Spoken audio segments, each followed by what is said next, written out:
por la iniciativa del Programa Universitario de Estudios sobre la Ciudad y con el apoyo de la Facultad de Arquitectura a través del Laboratorio de Vivienda, es que se pueda debatir a unas cuantas semanas de los terremotos ocurridos en el país y en la Ciudad de México en particular, y que compartamos ideas, opiniones sobre los efectos que ha tenido este suceso en la vivienda que se ha producido y otros edificios, pero particularmente de vivienda en la Ciudad de México, y cómo se ha visto afectada estas construcciones de vivienda en distintas delegaciones de la ciudad. La intención es que veamos qué está ocurriendo o qué estaba ocurriendo en el mercado inmobiliario previo a los sismos y cuál ha sido su impacto de estos en la edificación de buena parte de la Ciudad de México. Entonces, la intención que se tuvo al formar esta planilla de conversadores con ustedes es la de reunir a quienes han trabajado en este tema desde distintos ángulos, ya sea desde la investigación aplicada, que es el caso de Roberto Ibenschutz y el mío propio, es decir, de abordar la problemática desde el ámbito de la academia, de las instituciones de investigación universitaria y la aplicación de este conocimiento sobre el espacio construido.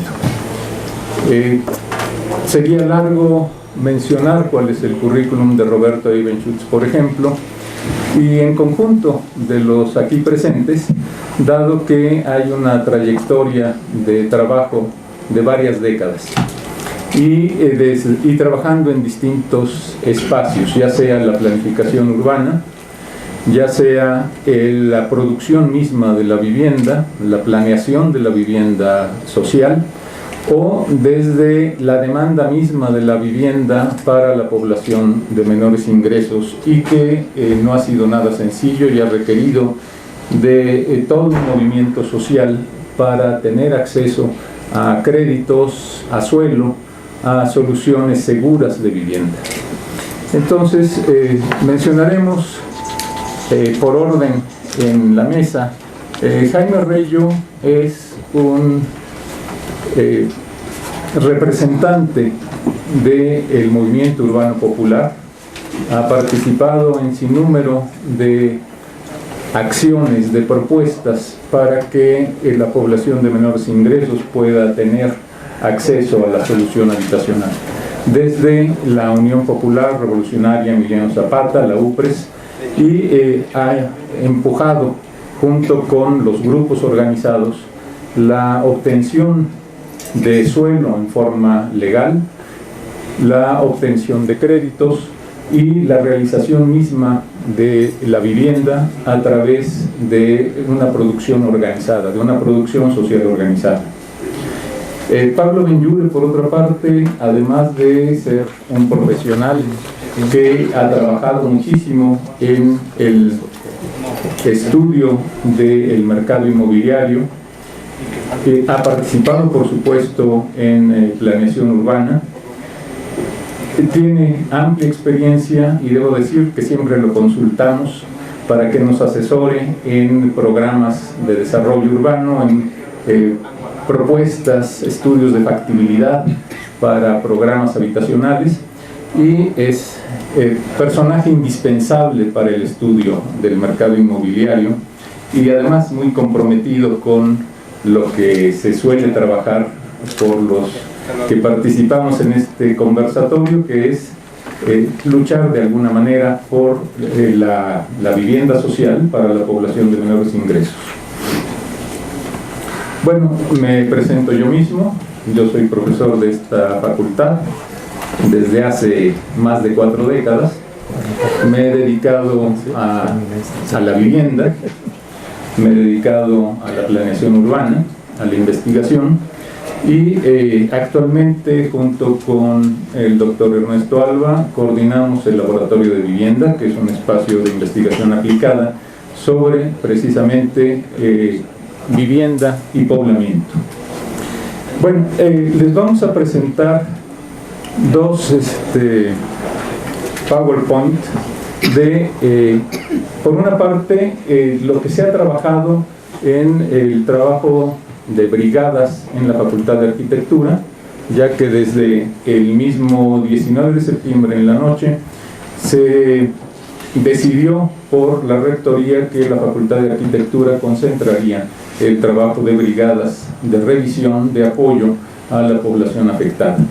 Entonces, ese mismo día en la noche se convoca a quienes estábamos de alguna manera involucrados en investigación o en organización de las actividades de la facultad para que de inmediato al día siguiente pudiéramos empezar a trabajar en la inscripción, digámoslo así, de voluntarios para constituir brigadas, de registrar estas brigadas, pero al mismo tiempo se había publicado en el sitio de internet de la Facultad de Arquitectura una convocatoria que la población que se consideraba afectada ya por los sismos en sus construcciones solicitara a la facultad la revisión de sus edificios para ver si estos tenían daños.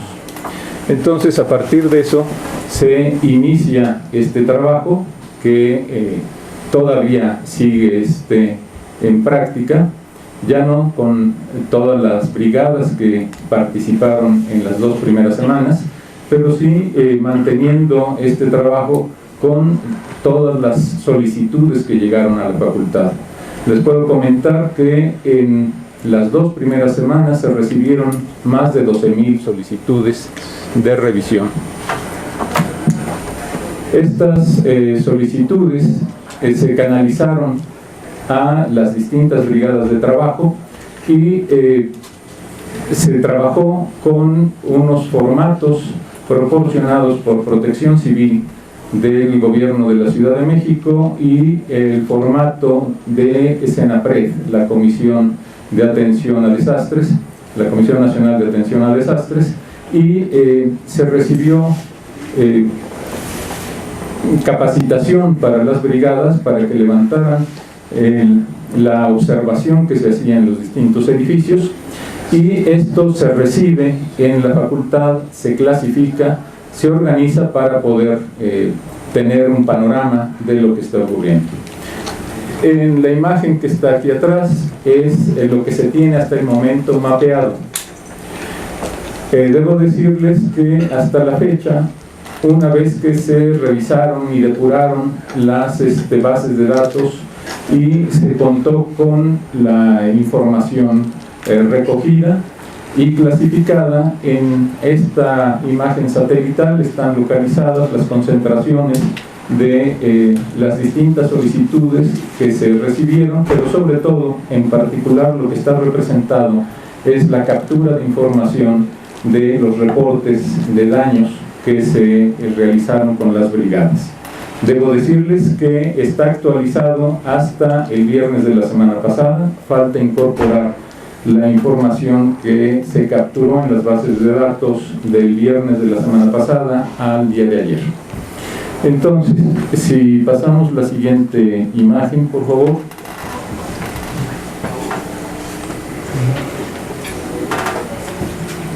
El total de la captura de información que se hizo en la cédula de Protección Civil por la Facultad de Arquitectura suma 7,954 revisiones, de las que se encontraron con daños.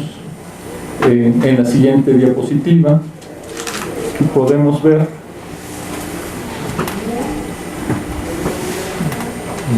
que con algún tipo de daños, desde daños considerados leves según el formato hasta daños de consideración, tenemos 2,511 situaciones localizadas prácticamente en el mapa. Como les comento, todavía no está actualizado. Estas cifras van a cambiar con la revisión que se haga de las cédulas que se entregaron desde el fin de semana hasta el día de ayer. Entonces esto se está actualizando y lo que nos ha permitido ver es dónde se localiza el mayor número de reportes. Y estos ocurren fundamentalmente en lo que ya ha sido descrito por geólogos y geofísicos, que es la zona de transición, es decir, donde termina el suelo propio del Lago de México y se encuentra con el inicio de la montaña. Y esta parte es la que está teniendo en este caso el mayor número de daños, fundamentalmente al poniente.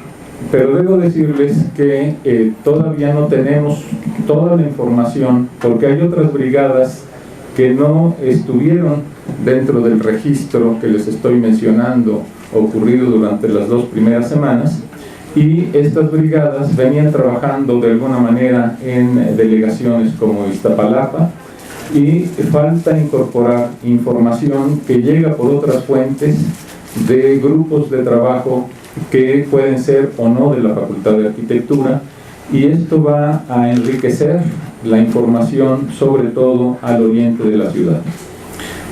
En todos los casos podemos encontrar que existen daños, por una parte en este espacio de transición o en lo que fue el Lago de México, cercano a la montaña en el oriente y sur, es decir, en la delegación Tlalpan, Xochimilco, Tláhuac, Iztapalapa fundamentalmente. Y esto se prolonga hacia el norte, ya en el Estado de México. También debo de acotar que en nuestro trabajo de brigadas no se abarcó el levantamiento de información en el Estado de México. Entonces, la zona metropolitana no la tenemos registrada, puesto que nuestra capacidad como institución no daba para abarcar también la zona metropolitana, y después lo ocurrido en el Estado de Morelos o de Puebla. En esta forma, entonces, la información que les estamos dando es solamente de la Ciudad de México. Podemos pasar a la siguiente.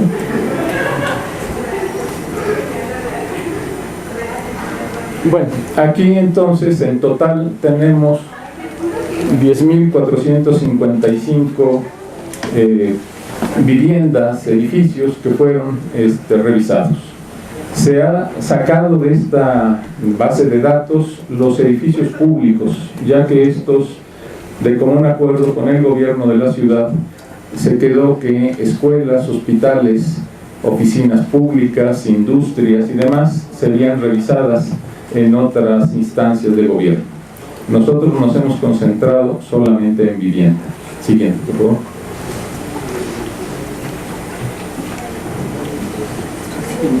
Este es el resumen total. Insisto que es hasta el viernes de la semana pasada.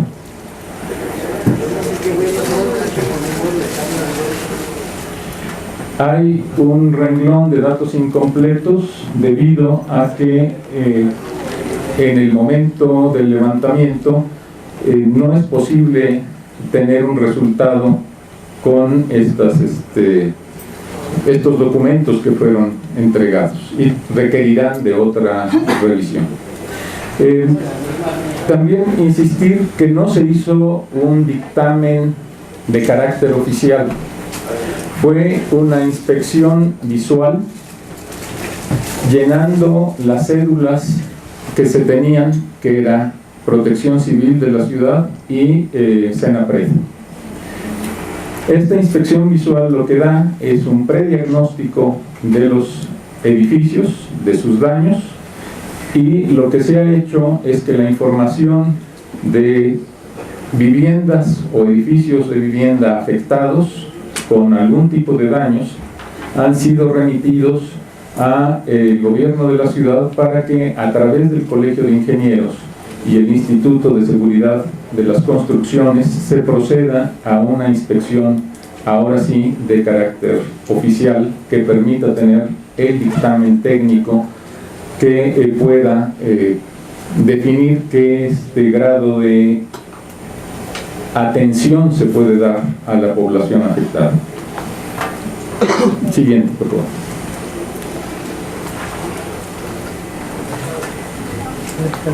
Yes. ¿No hay otra? Sí, hay otra. ¿Otra?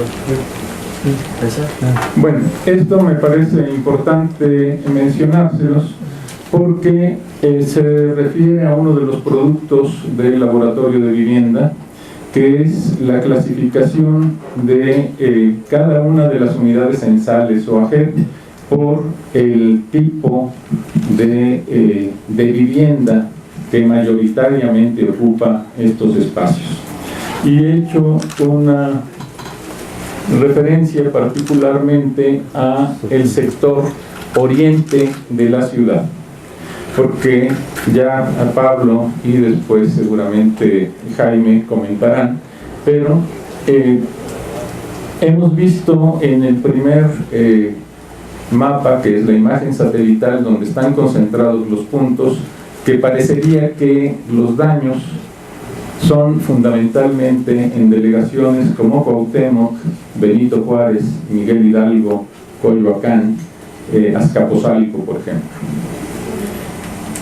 Sí es cierto que hay edificios, particularmente edificios de departamentos, que están afectados.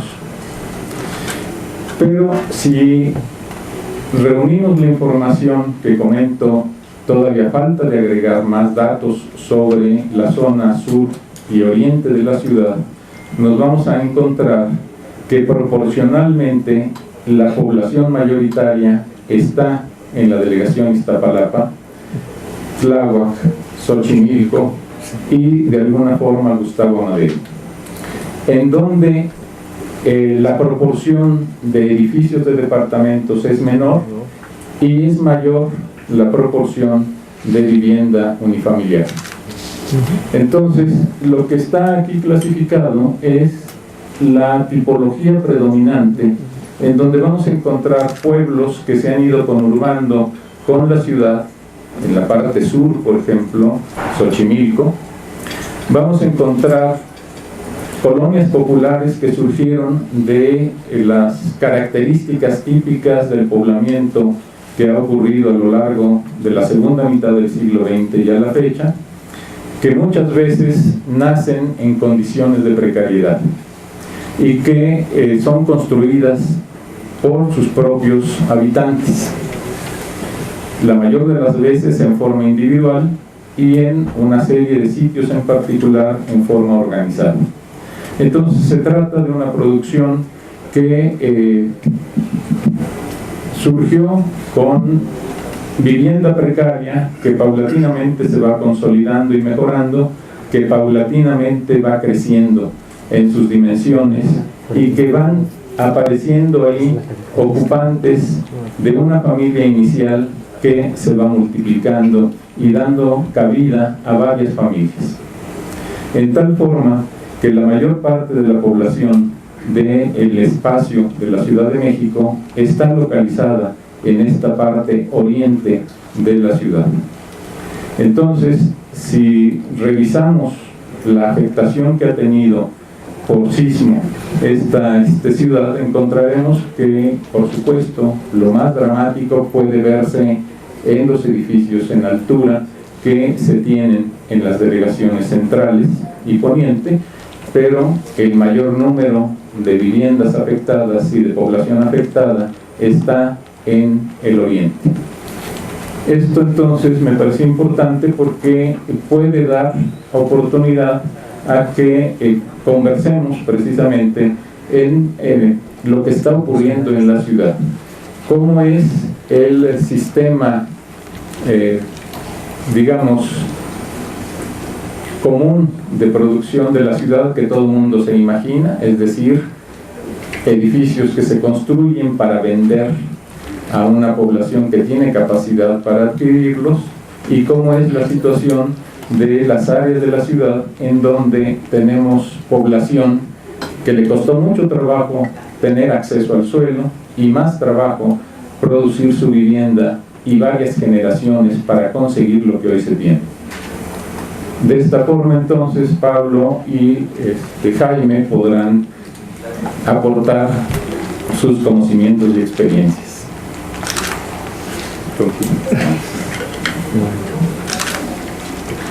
Buenas tardes. Hay que abrir el otro, por favor. La otra presentación. Partiendo de lo que dice Alejandro, y nos vamos a dividir, yo supongo, porque yo voy a hablar precisamente de este lado donde hay mercado y opera el mercado inmobiliario, ¿no? Y es esta parte muy llamativa de los edificios caídos en la Condesa y demás, ¿no? Y una pequeña precisión que vale la pena hacer para poder precisamente diferenciar estas diferentes formas de producir la vivienda es que entendemos por mercado inmobiliario en particular. Sí. El mercado inmobiliario no es un ente abstracto que actúa, ¿no? Eso es lo que nos quieren hacer creer, ¿no? Cuando dicen, ¿y qué dicen los mercados? Y entonces van y ven los datos de la bolsa de valores y subió el peso. Los mercados no dicen nada. El mercado, en estricto sentido, es un mecanismo por el cual productores y compradores de bienes y servicios inmobiliarios intercambian estos servicios inmobiliarios. Es un mecanismo. Y en este sentido, para entenderlo y entender cuándo el productor de estos bienes inmobiliarios es diferente del consumidor o del comprador, pues es cuando aparece el mercado. Cuando el productor y el consumidor son el mismo agente, pues no hay mercado, que es el caso que estaba mencionando Alejandro, que es el caso de la producción social de vivienda. Entonces, esto hay que hacer la diferencia y es importante porque son dos maneras diferentes. Y el mercado, en este sentido, como mecanismo, es este mecanismo que permite el intercambio de estos bienes y servicios inmobiliarios y fija los precios de estos bienes y servicios inmobiliarios, y tiene productores y tiene consumidores, y tiene un aspecto muy importante que siempre se nos olvida, que es este mercado tiene regulaciones. Y estas regulaciones son muy importantes. Hay toda una tendencia que desregulemos el mercado. Hay que desregular el mercado para que ese mecanismo funcione de manera libre, no haya estorbos, etcétera, etcétera, y funcione prácticamente al libre compromiso de los productores, ¿no? Y eso es lo que está pasando en nuestro mercado inmobiliario en la ciudad. De alguna manera se han reducido o tiene muy pocas regulaciones el mercado inmobiliario de la ciudad. Tiene algunas veces unos niveles que no se pueden construir más de otros, etcétera, etcétera, pero digamos que son regulaciones bastante pequeñas. Entonces, bajo este principio general, me gustaría platicar qué está pasando igual con el mercado inmobiliario, no en la Ciudad de México, que siempre tendemos a concentrarlo solamente, sino en la zona metropolitana, y tratar de que quede claro que el boom inmobiliario, estamos en el descenso del boom inmobiliario.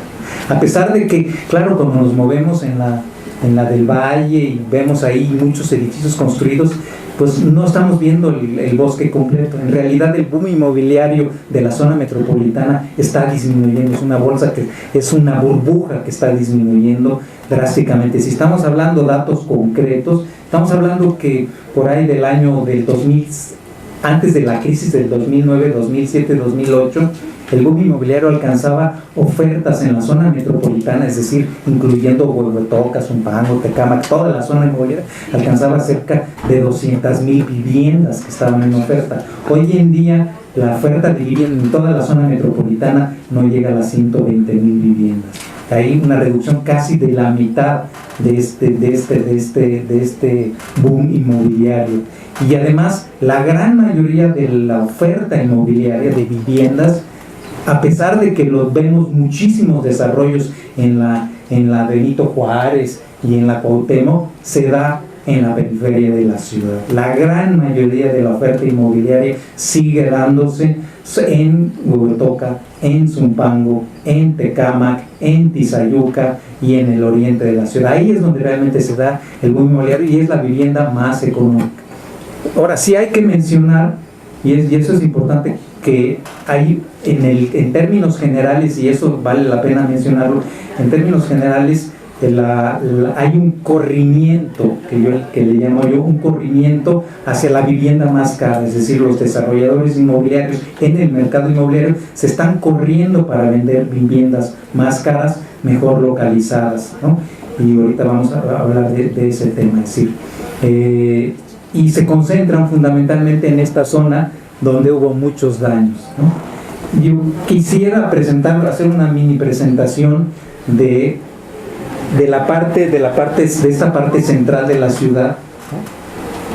Es decir, aquí en esta parte estamos hablando solamente de la colonia Roma Norte, la Roma Sur, la Condesa, el Hipódromo Condesa y abajo la otra colonia. Es decir, son unas colonias que fueron donde el mercado inmobiliario actúa. Ahí sí el mercado inmobiliario es el que está modelando a la ciudad, ¿no? Adelante. Este es un levantamiento que vale la pena que ustedes vean. Este es un levantamiento físico de daños a partir de edificios que están acordonados, es decir, que ya pasó Protección Civil y los revisó, ¿no? Esto es cómo están concentrados los daños. Los puntos rojos son los lugares donde, aquí está para que vean ustedes, este es el Parque México, este es el Parque España, ¿no? Aquí estos Insurgentes, y los puntos rojos son donde hubo colapso, son los colapsos. Los puntos naranjas son puntos de edificios con daños mayores que podrían ser demolidos o costaría la reparación, y los puntos verdes chiquitos son los que serían los más pequeños. Esta es la distribución de estos en términos de los usos del suelo. Aquí lo que destaca es que es una zona donde no solamente hubo daños a la vivienda, sino hubo daños también a otro tipo de usos del suelo. Adelante si quieren, ¿no? Esta es la distribución por edades de los edificios dañados. Este es un histograma donde tenemos aquí las edades y ahí tenemos la frecuencia. Y lo que es interesante en esta zona de la ciudad destacar es que la gran mayoría de los edificios o colapsados o dañados son edificios que están construidos entre 1960 y 1980, que es esta parte de aquí. Sí, esa es la gran cantidad de los edificios dañados en esta zona de la ciudad. Son edificios que se construyeron antes de la modificación del sismo del 85 y las modificaciones anteriores, y edificios nuevos son muchos menos los edificios que nos encontramos dañados, por lo menos en esta zona. En términos de los niveles, estas las alturas, no hay una frecuencia, es decir, no es un sismo que en esta zona por lo menos no afectó a los de entre tal y tal altura, no, afectó en general. Como ustedes podrán ver, no hay un patrón en términos de la afectación. En términos de metros cuadrados afectados, aquí estamos hablando de 360,000 metros cuadrados con daños mayores o colapsados. Pero lo que es significativo es que en las oficinas en esta zona fueron los que en términos generales fueron las más dañadas. No solamente la vivienda, sino las oficinas fueron las más dañadas. Y en realidad estamos hablando de 54 inmuebles habitacionales con cerca de 1,300 familias los que han sido dañados en esta zona, y implican una construcción, metros cuadrados construidos actuales de cerca de 95,000 metros cuadrados. Esto es lo que sucedió en esta zona, que es una zona donde actuó fundamentalmente, precisamente, el mercado históricamente, porque estos edificios, aunque fueron construidos desde antes, eran edificios que estaban construidos en el mercado. se vendieron los departamentos, no eran procesos de autoconstrucción ni procesos de autogestión de la vivienda. Adelante, la última. Esta lámina que ven ustedes, esto es interesante porque lo que está significando es cuánto cuesta un metro cuadrado, construir un metro cuadrado en esa zona, con el tipo de vivienda que se construye ahí. Esto es cuánto cuesta construir un metro cuadrado y en cuántas veces se vende ese metro cuadrado, ¿no? Esto nos quiere decir que en las zonas de color rojo más intenso, nos cuesta construir un metro cuadrado, no sé, 16,000 pesos, más o menos 16,000 o 17,000 pesos por metro cuadrado. Son edificios bastante caros y que incluirían ese costo directo de construcción, incluiría hasta las utilidades del constructor. Y aquí nos encontramos que cada metro cuadrado en esta zona roja se vende entre 7 y 9 veces el costo de la construcción. Es decir, ¿qué hay en medio entre ese precio de construir un metro cuadrado? Es decir, si esto fueran procesos no de mercado, pues estos edificios costarían 9 veces menos, ¿no? Y habría que meter el suelo. En medio de esto, lo que hay es el precio de la localización, lo que la gente está dispuesta a pagar por vivir en esta zona, más las utilidades de los promotores, etcétera, etcétera, etcétera. Lo que quiere decir que las posibilidades de la reconstrucción son muy grandes, aún desde el motor. Si consideramos que en este no va a variar, esta zona difícilmente va a cambiar, pero el motor inmobiliario puede ser suficiente. Con una buena regulación podría traernos una reconstrucción donde no solamente se reconstruyeran los metros cuadrados que se cayeron metro a metro, sino hubiera la posibilidad de incorporar otro tipo de viviendas y otro tipo de usos del suelo, porque yo creo que la reconstrucción si nos concentramos solamente en la reconstrucción de la vivienda, nos olvidamos de la mitad de lo que está pasando en esa zona. Habría que pensar en una reconstrucción del barrio, no solamente del barrio de la colonia y no solamente de esa zona. Ahí le pararía por el momento atrás.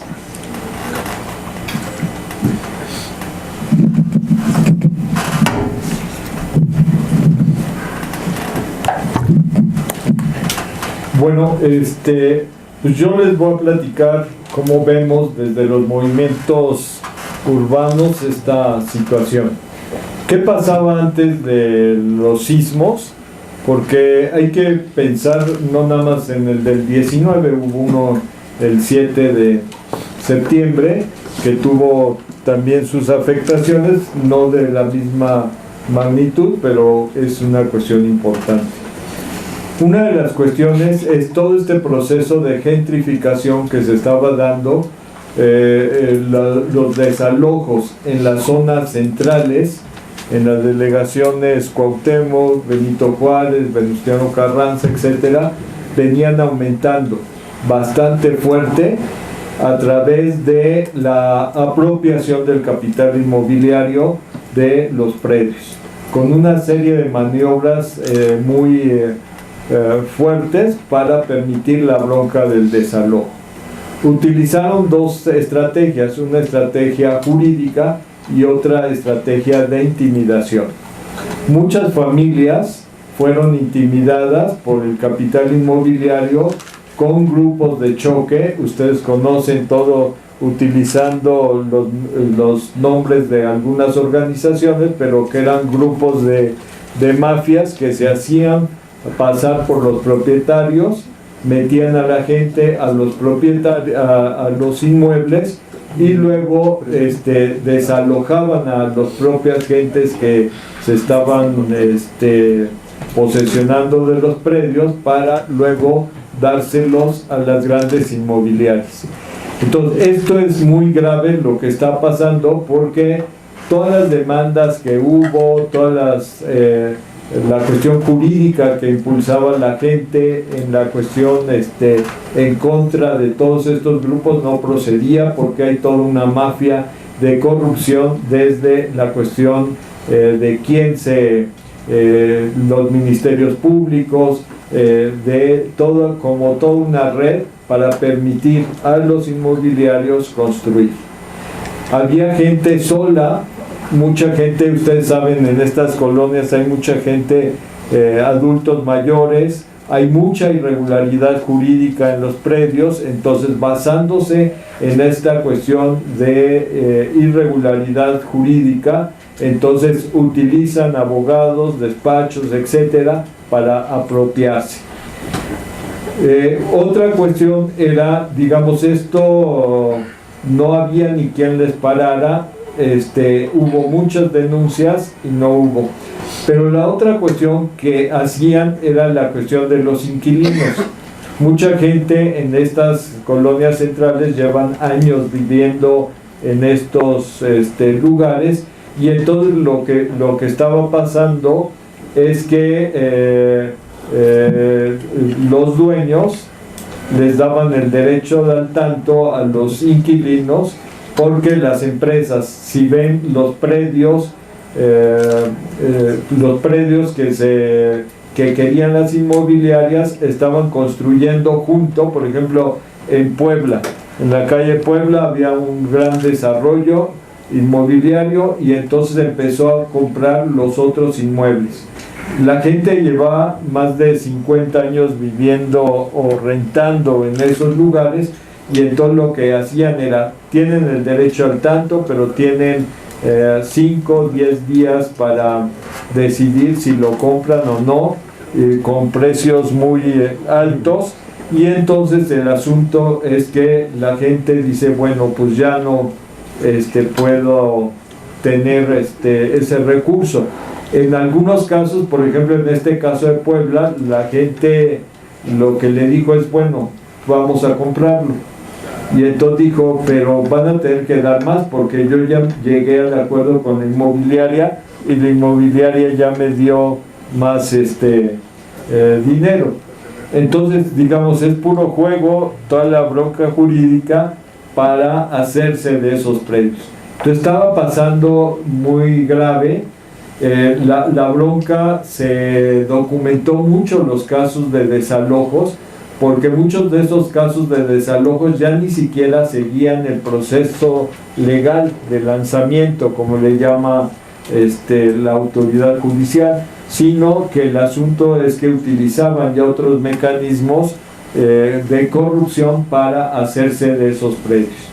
Si ustedes revisan en dónde se estaba presentando más esta cuestión, pues era en la Cuauhtémoc y la Benito Juárez, donde el precio del suelo es pues bastante elevado. Entonces ahí es donde empezaron a haber cada vez más desalojos. Mucha gente ni siquiera denunciaba, y siempre hemos exigido a la autoridad que diga cuántos desalojos hay, y si siguió el procedimiento legal o no se siguió el procedimiento legal.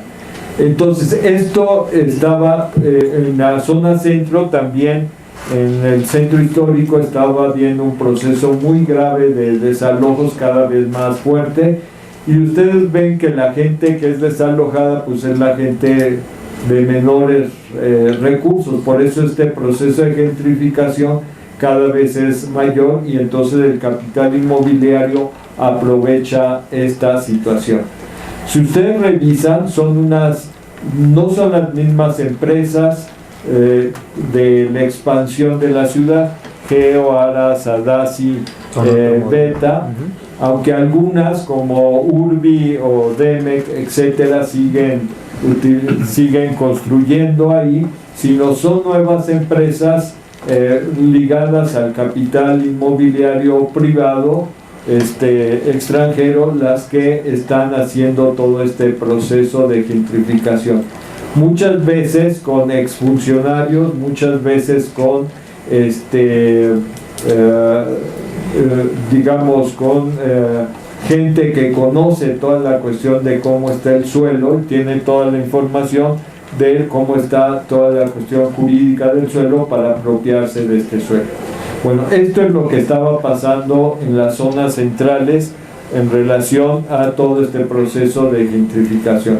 Cada vez había mayores denuncias, etcétera. ¿Qué pasaba en otras zonas? Bueno, hay dos fenómenos que también están pasando ya desde hace tiempo. Toda la zona de las grietas y las fallas geológicas, que es el caso de Iztapalapa y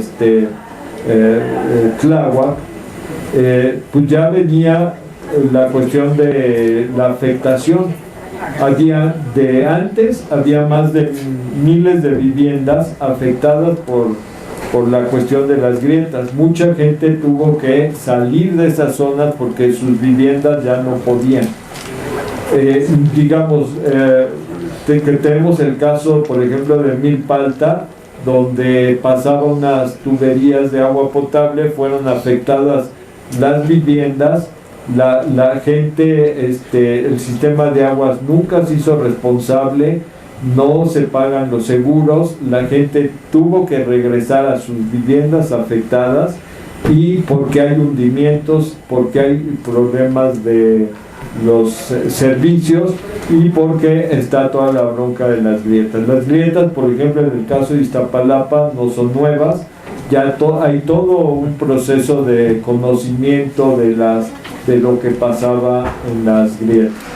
El otro asunto es el asunto de los asentamientos precarios, que muchas veces le llaman irregulares, y que en el caso de Xochimilco, ustedes si ven de los 856 asentamientos irregulares que hay en la ciudad, muchos son en la zona de Xochimilco. La mayoría de los asentamientos empezaban a dar o se daban en Xochimilco, y entonces en una parte, en la parte alta, en la montaña, pero otra parte en la parte de las chinampas, y entonces ahí el problema está que se iba invadiendo cada vez más en la cuestión de la zona chinampera.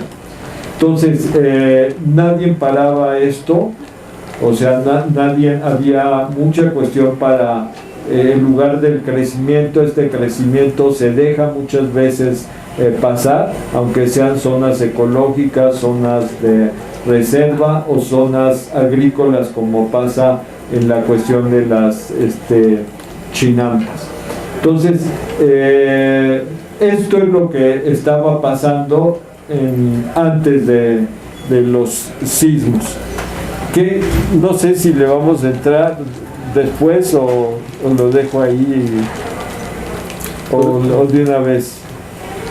Podemos pedir ahora a Roberto que intervenga, y entonces por aquí empezamos a tener un intercambio, inclusive con los presentes podemos empezar a abrir unas rondas de preguntas. Disculpa por la llegada tarde. Yo quería plantear algunas preocupaciones en torno a la situación del sismo, cosas que son reflexiones generales, tal vez no son datos específicos sobre el sismo, pero que creo que nos ayudan a reflexionar sobre lo que ha venido pasando, ¿no? El primer tema que a mí me preocupa, que parece superficial o incluso semántico, es que seguimos hablando de desastres naturales. No existen desastres naturales, existen fenómenos naturales.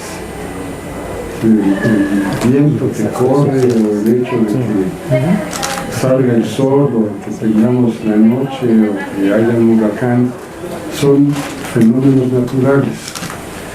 Los desastres ocurren por la presencia del hombre, y esto es muy importante, porque si es la presencia del hombre la que genera los desastres, esto quiere decir que se pueden prever los desastres y se pueden evitar los desastres. Y esto es muy importante. Y es muy distinto a decir son desastres naturales, porque esto nos lleva a la idea de que es irremediable. de que tenemos que aguantarnos y aceptar que esto es algo que la naturaleza nos envió y que no hay nada que hacer. No es cierto, hay mucho que hacer y prácticamente la totalidad de los desastres se pueden evitar precisamente porque es la presencia del hombre la que genera los desastres. Veremos un poco más adelante el cómo. El segundo tema que me preocupa y que solamente lo dejo apuntado es algo que coloquialmente podríamos ejemplificar y que lamentablemente sucede en todos los desastres, y es esta afirmación de que al perro más flaco se le cargan más las pulgas. O sea, siempre la población de más escasos recursos es la que resulta más afectada. Es la población que está en los peores lugares, está en las zonas inundables, está en las laderas deslizantes, está en los rellenos, está en los lugares inadecuados, y encima de eso está en las construcciones más mal hechas. Por ignorancia, por falta de conocimientos técnicos, por falta de capacidad económica para pagar una asesoría técnica. El caso es que, sumados todas estas cosas, el hecho es que siempre en todos estos desastres la población más afectada es la que tiene menores recursos y es la que está menos preparada y está en peores condiciones para poderse resarcir en estos casos de desastre. Es prácticamente imposible encontrar una vivienda de familias de bajos recursos que esté asegurada o que tenga ningún tipo de cobertura que le permita resarcirse de los daños. Es gente que está desamparada frente a las condiciones que tienen otros estratos económicos que pueden responder mucho más rápido y eficientemente a este tipo de situaciones. Entonces, esto es algo que es muy importante tener en cuenta cuando estamos hablando de destinar recursos económicos para enfrentar este tipo de problemas. Otra situación, esto se refiere ya específicamente a la Ciudad de México, algo que a mí me preocupa y que creo que es importante que como planificadores veamos con cuidado, es la incidencia de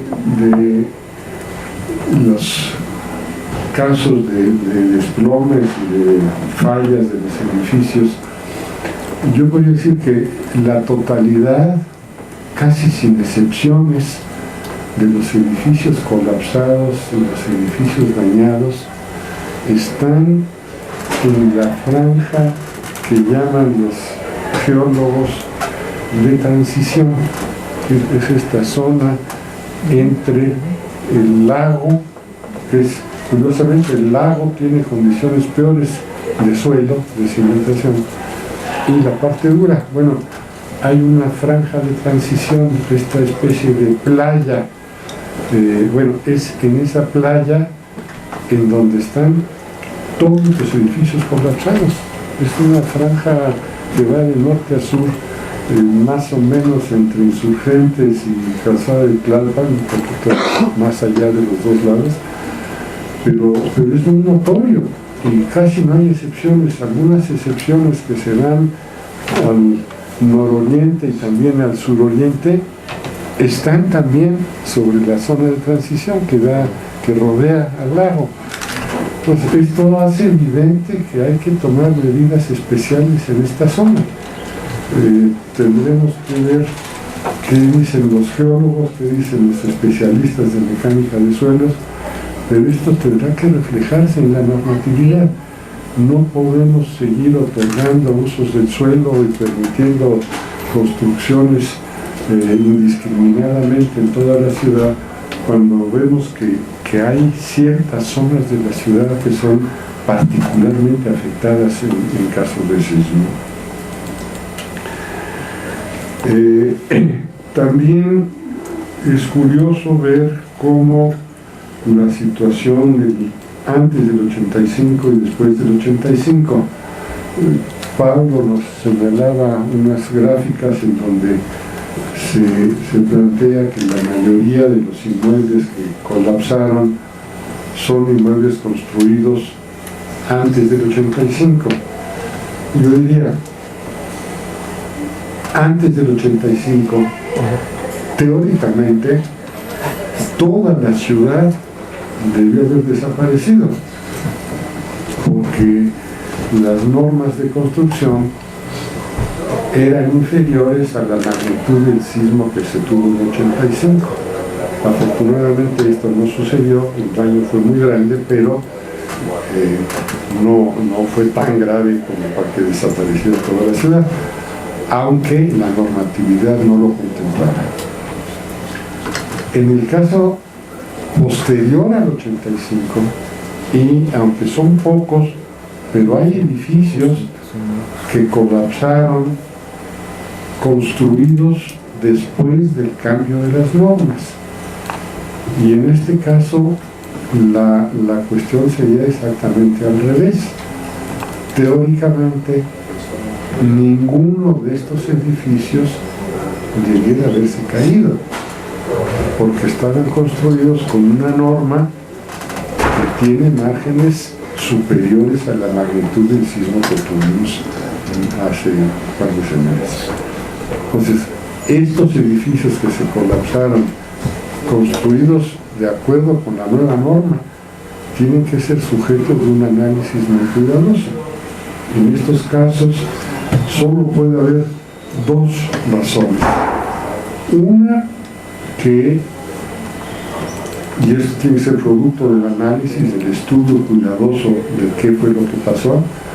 Uno puede ser que las normas no sean adecuadas, es decir, que una vez analizadas las razones por las cuales estos edificios colapsaron, pues se llega a la conclusión de que hay que ajustar la norma, que hay que corregir lo que se tiene como norma. Y la otra razón puede ser negligencia, corrupción, no haber construido de acuerdo con la norma. Y en esos casos, pues habrá que seguir hasta sus últimas consecuencias a buscar responsabilidades en estos casos de colapso. Y ahí sorprende mucho que en algunos de estos edificios ya 2 o 3 días después de que se cayeron los edificios, desaparecieron todos los vestigios. Están totalmente limpios los terrenos. No hay razón para eso. Que, por supuesto, cuando viene el sismo, lo primero es buscar sobrevivientes y hacer un esfuerzo grande por sacar a los sobrevivientes y cadáveres en caso que existan, pero hasta ahí el resto, los vestigios, es importante dejarlos porque son las pruebas, son los elementos que permiten hacer los peritajes, que permiten identificar si fallaron los sistemas constructivos, si la resistencia de los materiales no era la adecuada, si las juntas estaban mal hechas, en fin, todos los procedimientos constructivos se pueden reconstruir de los vestigios que quedan. Y si eso se limpia al día siguiente, pues quiere decir que o hay culpas en el camino o simplemente hay una irresponsabilidad en este pueblito por dejar la ciudad totalmente limpia y olvidarse de lo que pasó. Lo último que yo quería decir es, bueno, ¿cómo enfrentar estas cosas? No es en el momento en que ya ocurrió el sismo. En el momento que ya ocurrió el sismo, pues sí, surge la buena voluntad y la emoción de todos y las ganas de ayudar y es maravilloso y hay toda una generación de héroes que se matan por sacar las cosas, pero es muy poco eficiente. No es así como se pueden resolver las cosas. Pues lo primero es hacer planeación urbana en serio.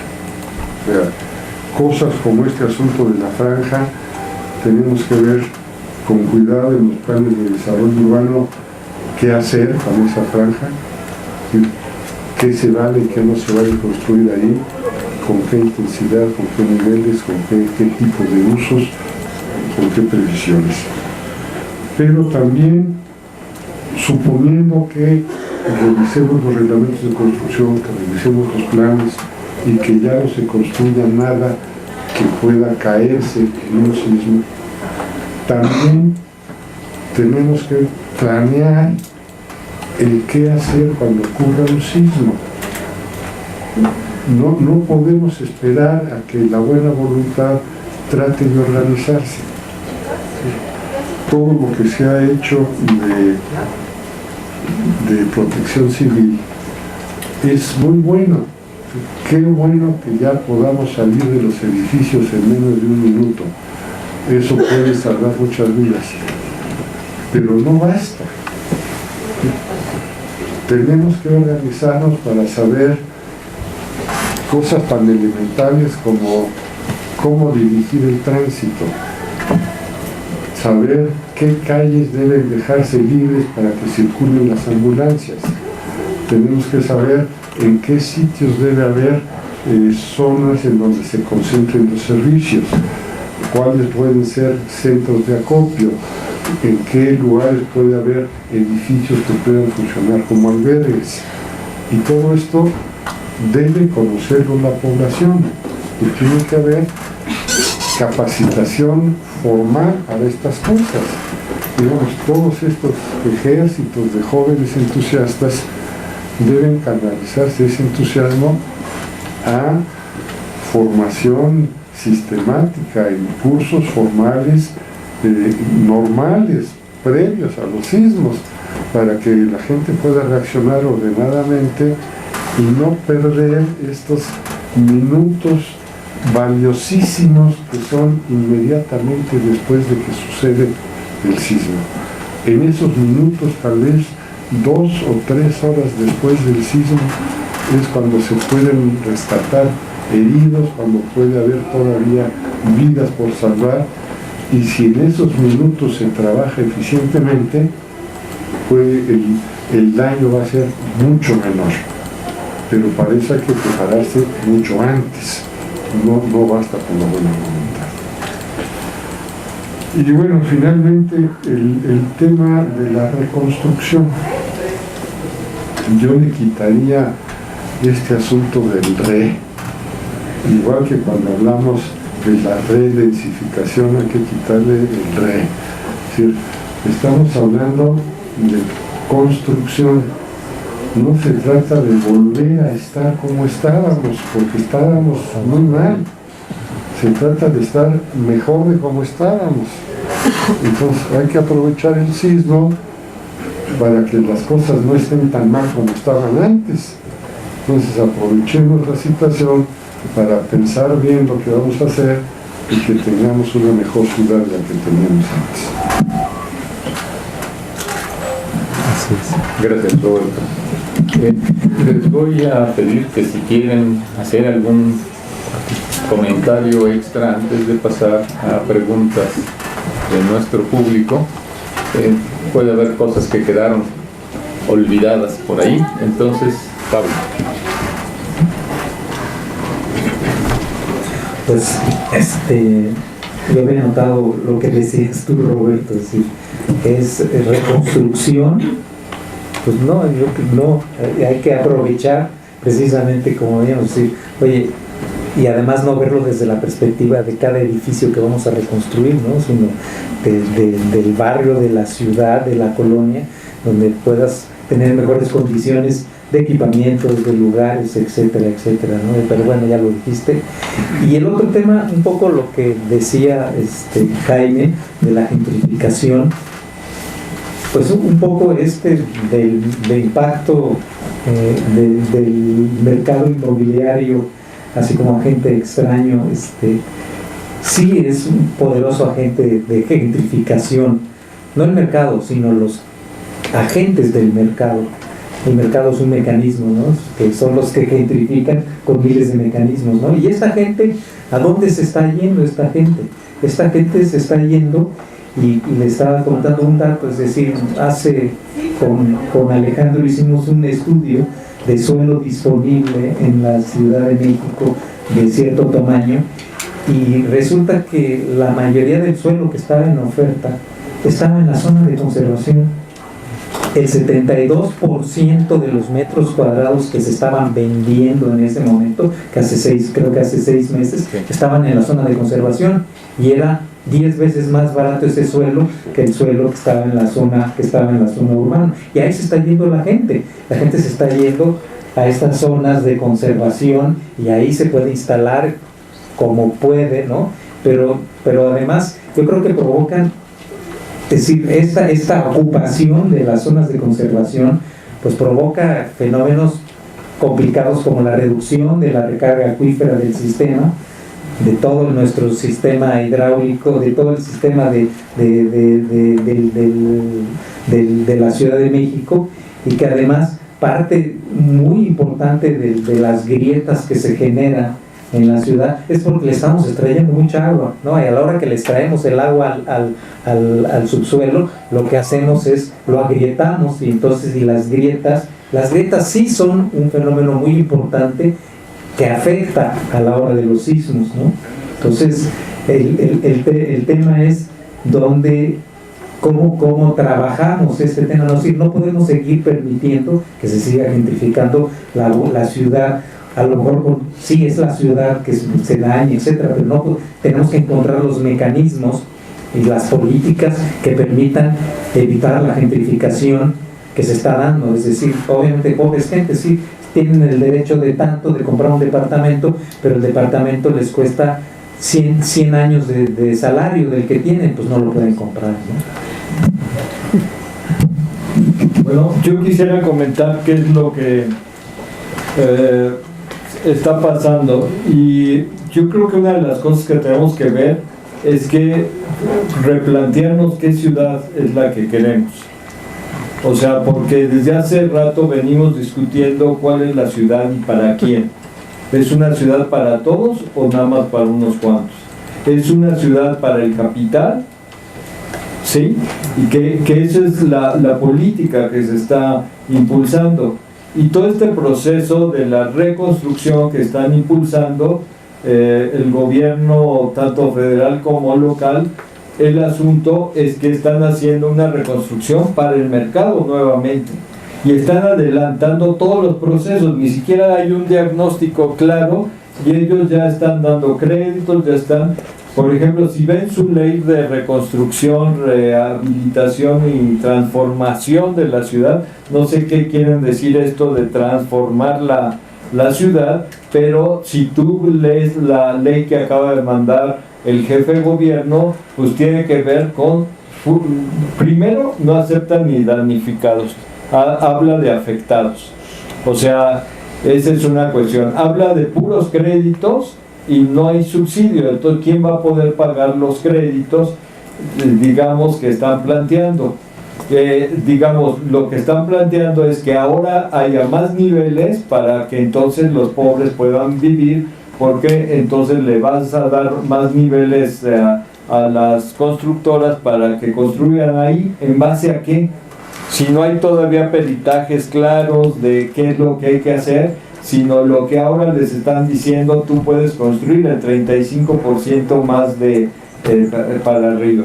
Entonces el asunto es que están haciendo, retomando la experiencia del 85, porque en el 85 hicimos todo un proceso, y el decreto de reconstrucción democrática se firmó hasta 1986.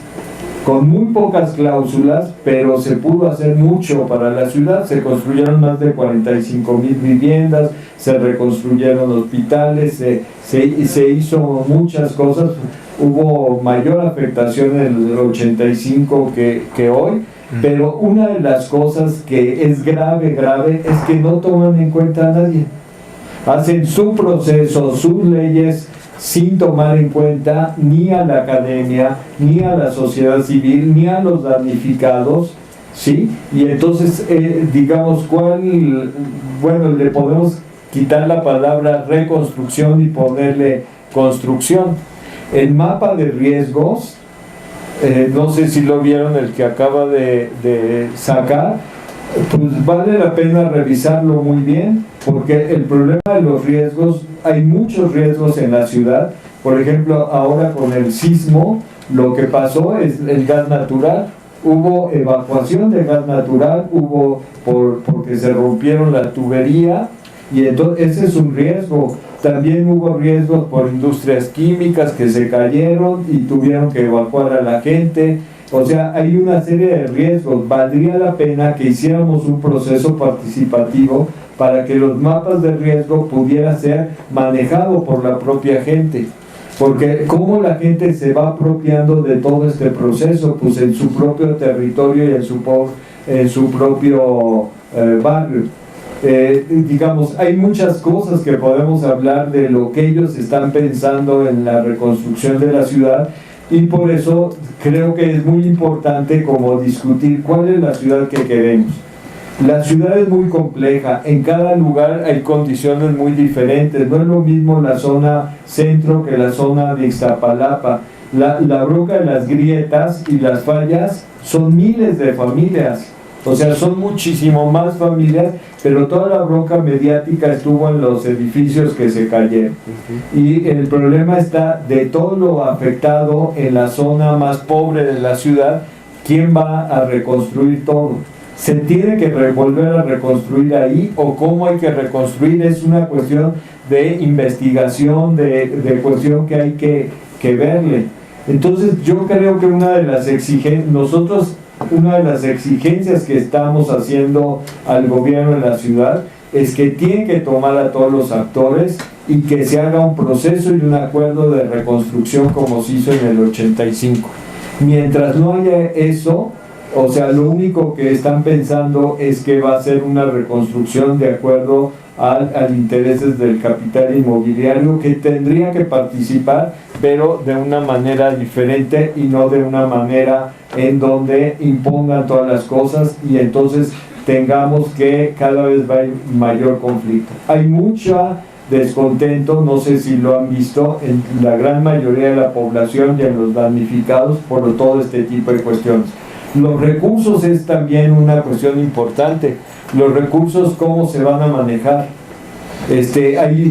Todo es crédito y entonces la gente se empieza a preguntar, bueno, y toda la lana que llega del extranjero, toda la lana, ¿a dónde se va a ir? ¿Cómo se va a ocupar todo ese recurso? ¿Cómo cada quien, de acuerdo a su profesión, aportamos alguna cosa para poder reconstruir esta cuestión? Por ejemplo, el gobierno de la ciudad dice, no quiero campamentos. ¿Y dónde se va a ir a vivir la gente?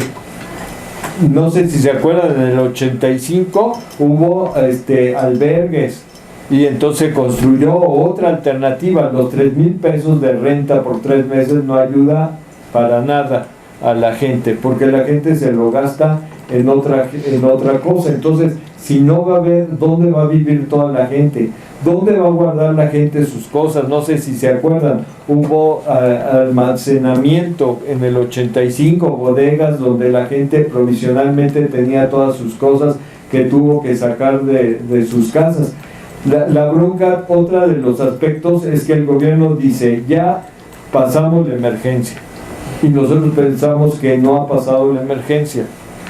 Y entonces el problema es que hay que atacar ahorita el problema de la emergencia, las necesidades de la gente y luego pensar en todo el proceso demás.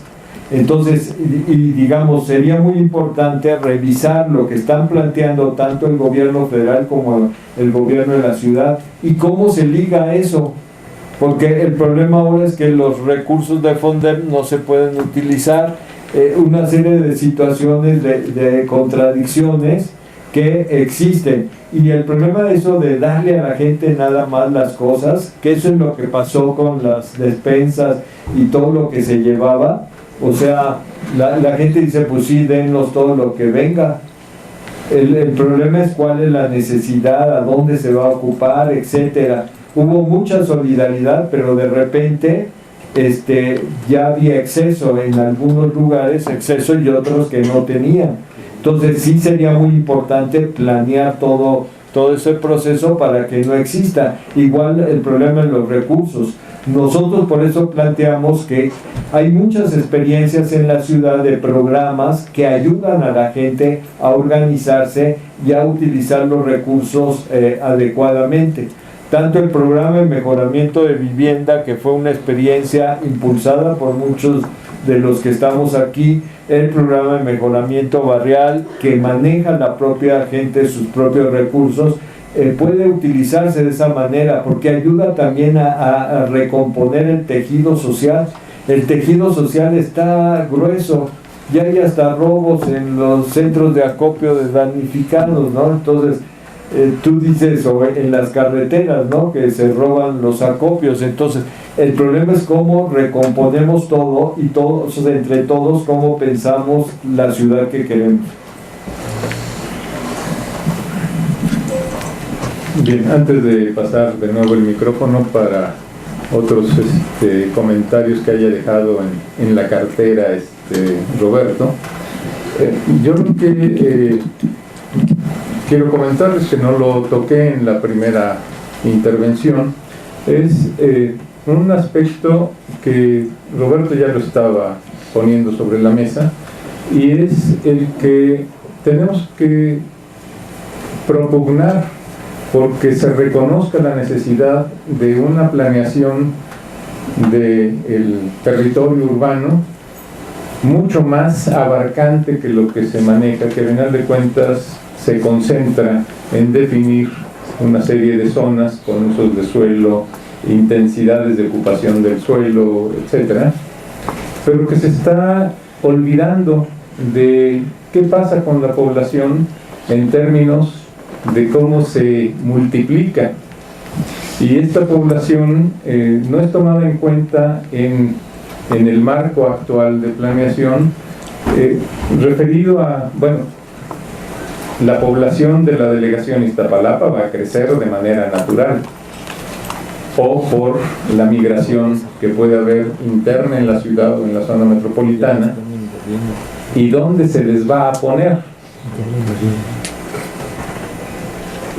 En la planeación formal que existe actualmente no hay una consideración de cuál va a ser la demanda de vivienda. Olvidémonos de situaciones como el desastre ocurrido, de forma natural, donde va a caber la población simplemente por el crecimiento de la propia delegación en determinado momento.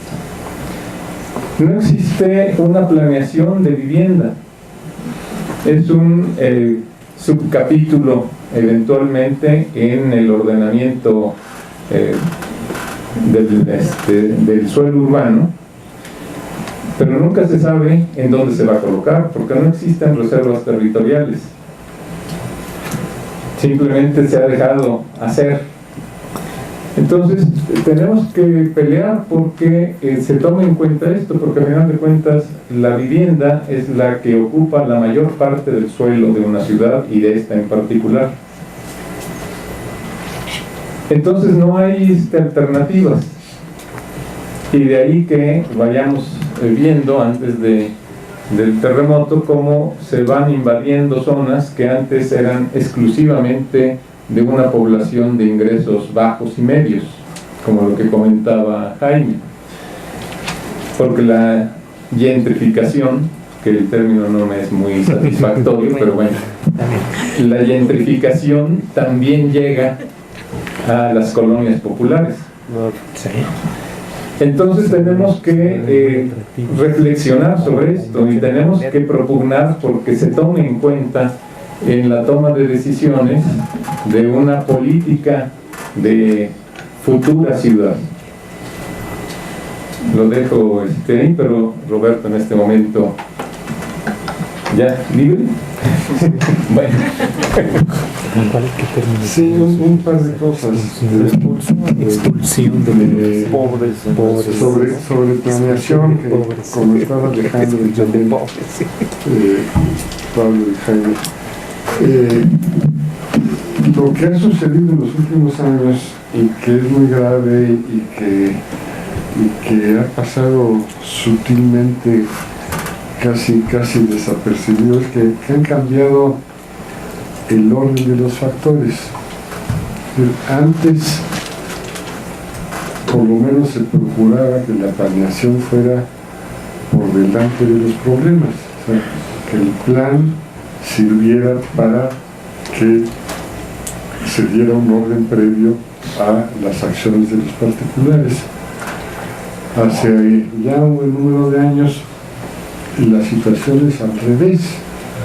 El desarrollo urbano se da en función de las iniciativas de los particulares.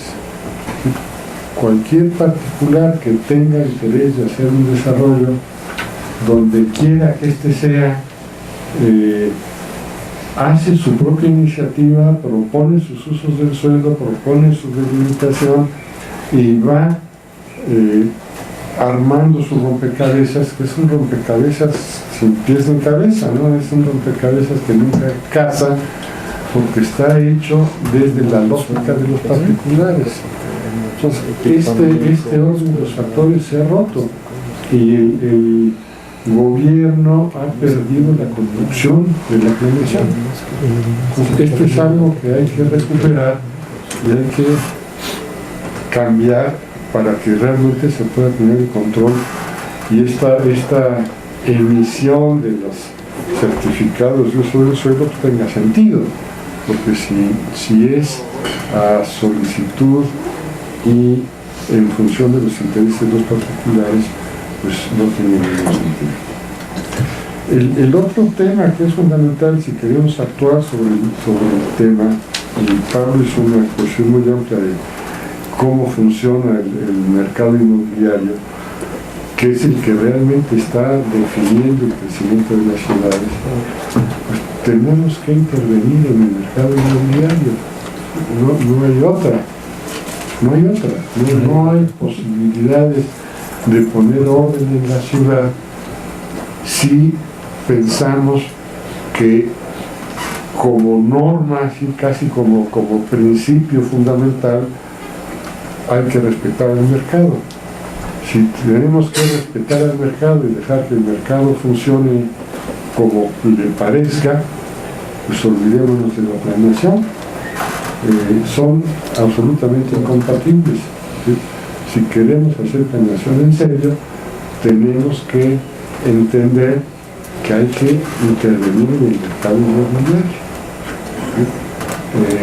Este asunto de que los precios del suelo en la zona de preservación son más baratos, pues es evidente, y van a seguir siendo más baratos, y no hay forma de que se cambie esta situación si no se interviene en el mercado del suelo. Cuando se habla de que la zona de conservación es de conservación, y resulta que los terrenos en la zona de conservación están en el mercado, pues sí están en el mercado. Estamos totalmente de cabeza, ¿no? Eso es curioso cuando uno va a otros países y en las pláticas de café se pregunta, o en las presentaciones que se hacen, uno presenta este asunto de los asentamientos irregulares. Y la gente pregunta, bueno, ¿qué es eso de los asentamientos irregulares? Y uno dice, bueno, pues es población que se ubica en zonas en donde está prohibido. Entonces preguntan, bueno, ¿por qué no está prohibido? Pues, si nuestras instituciones no funcionan, la planeación no funciona. Entonces, Y bueno, la población tiene que exigir que las instituciones funcionen.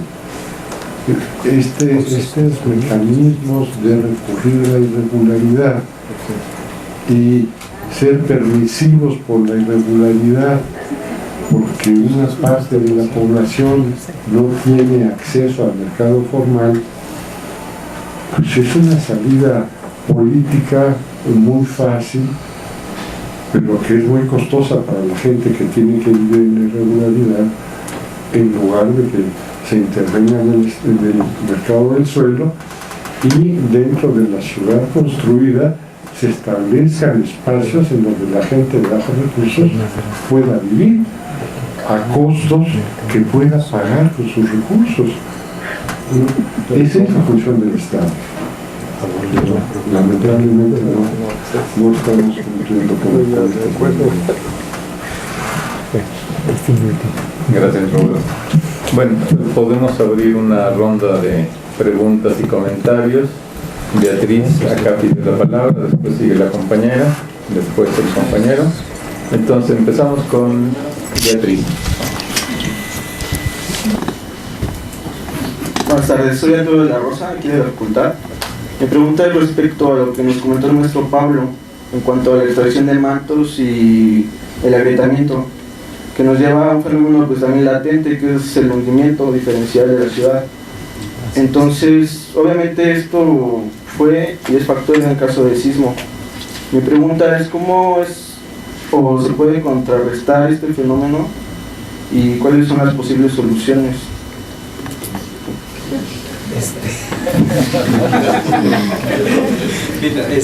No, yo no soy un experto, no soy experto en geología y todas estas cosas.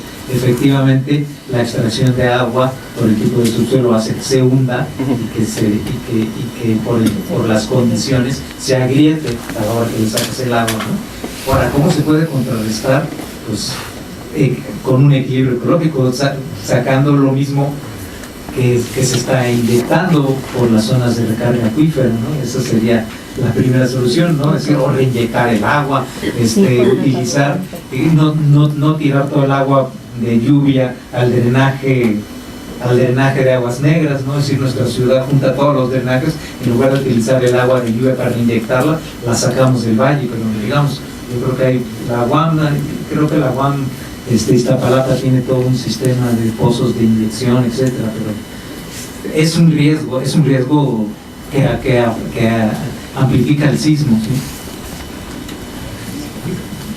Bueno, yo creo que es un problema gravísimo para Xochimilco, Iztapalapa y en parte Tláhuac.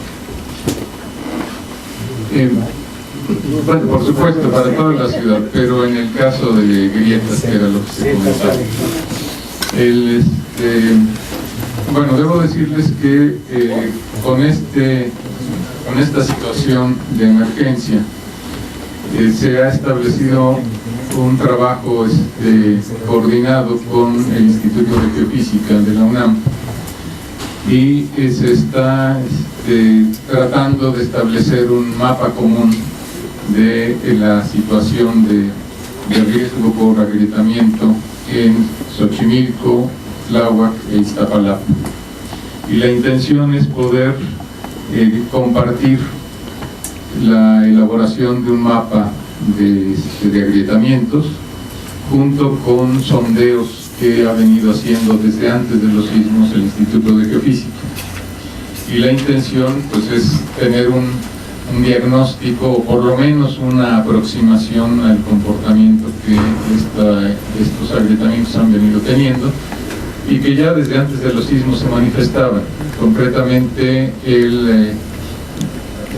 de repente la aparición de una oquedad en uno de los canales de Xochimilco, por el cual se estaba vaciando totalmente uno de los canales y que fue atendido sellándolo mientras eso dure. El problema es mucho más complejo que lo que uno se puede imaginar. Y lo que habrá que hacer es un trabajo de análisis mucho más amplio, toda una investigación científica al respecto que permita en determinado momento pues ver dónde se puede ubicar la vivienda existente o futura. Y pues esto habrá que continuar con las investigaciones. El tema muy concretamente que hemos venido siguiendo antes de que ocurriera esto, en particular en el laboratorio de vivienda, es en San Antonio Tecómitl, en Milpalta, frontera con Tláhuac, Xochimilco. Y esto es en función de que hace varios años, más o menos 5 o 6 años, hubo la aparición de una grieta que afectó varias manzanas. Y entonces se empezó a analizar con otras informaciones que se tenían. Lo que está ocurriendo en parte es la extracción de agua en grandes volúmenes, porque es el sistema de abastecimiento de agua de la Ciudad de México más antiguo del siglo XX. La obra de extracción de agua que se hizo en el Porfiriato para abastecer a la Ciudad de México de entonces es una batería de pozos que van a lo largo del pie de monte, por decirlo de esa manera, y es donde se han presentado este tipo de problemas. Y esta extracción de agua pues es parte del abastecimiento de la ciudad. No es la totalidad, pero es una buena parte del abastecimiento de la ciudad. Lo que lleva a que restituir el agua pues sería como restituir todo lo que se ha consumido en el siglo XX y lo que va del XXI de agua para que esto se evitara. En fin, que no especulemos, habrá que continuar en la investigación, pero es una problemática que tiene que ser tomada en cuenta, por supuesto, por el gobierno de la ciudad y, claro, por el delegacional, pero que esto tiene que ser entendido y conocido también por la población, porque ahí hay que hacerse cargo precisamente de que habrá que tomar medidas